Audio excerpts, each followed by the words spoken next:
আসসালামু আলাইকুম, কেমন আছো সবাই? আলবিদা জাহান পেজ থেকে সবাইকে স্বাগতম। আজকে আমি বাজার থেকে আনিয়েছি টাটকা টাটকা গরুর মাংস। চলো কিভাবে রান্না হয় দেখি। সমস্ত উপকরণ ভালোভাবে মিক্স করে আমি তেলে দিয়ে দিলাম। ভালো করে কষিয়ে মাংসগুলো দিয়ে দিলাম।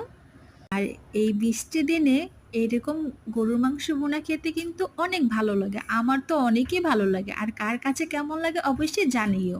আর এরকম লাল লাল ঝাল ঝাল গরুর মাংস ভুনা খেতে কিন্তু অনেক ভালো লাগে, তাই না?